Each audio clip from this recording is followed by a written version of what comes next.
It's a way of the Mr. Quickie, oh yeah. In the last month or so, we've been looking at the complete lack of actual evidence Christians have been able to produce for their tribal war god of Abraham. For an all-powerful, all-knowing, all-loving God who wants our salvation, but has made that salvation dependent on our belief in him, this lack of evidence doesn't make any sense. In theological terms, this is known as the problem of God's hiddenness. There's even a famous argument against the existence of God from divine hiddenness. I like my buddy Pelagia's condensed version of it. 1. If a perfectly loving God exists, reasonable non-belief does not occur. 2. Reasonable non-belief occurs. Therefore, no perfectly loving God exists. A reasonable non-believer is someone like me, who really has looked at all the lack of evidence and the various philosophical arguments made attempting to distract from that lack of evidence, and has simply failed to find the proposition of God's existence compelling. Some of the various retorts to this argument include denying the very existence of the reasonable non-believer. And, of course, our old buddy Mr. Tired Trope himself, free will.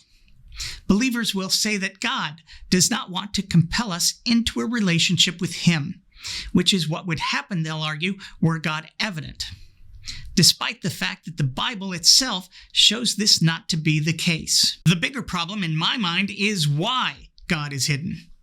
God is hidden for only one reason: because the Bible is complete and utter shiitake mushroom. It's a work of pure fiction. If the Bible were true, God wouldn't be hidden at all. Had we discovered through science that the earth really was just created recently, if we discovered that human beings have only existed for the last 6,000 to 10,000 years or so, if we had scientific evidence for a worldwide flood, or our DNA going back to 8 people some 4,500 years ago, God wouldn't be hidden at all. If there were scientifically reliable evidence of our soul language being recently disrupted at the time of the Tower of Babel, of millions of Hebrews being enslaved and led out of Egypt to wander the desert for 40 years, if archaeologists had evidence of a massive genocide in Canaan, God wouldn't be hidden. Cameron from the Crapping on Christianity channel would be doing nothing but making videos about all of the evidence from science that lines up perfectly with what the Bible authors wrote, and it would be compelling as fundamentalism. There are almost endless opportunities which have existed for God to reveal himself through his holy word, through the scientific vindication of what's written in that book, which is said to contain information revealed from on high, which the people of the time could not possibly have known. That was the whole point of the damn thing.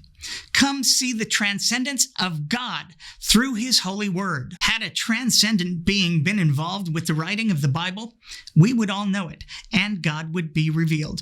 No hiding whatsoever. There could be no reasonable unbelievers.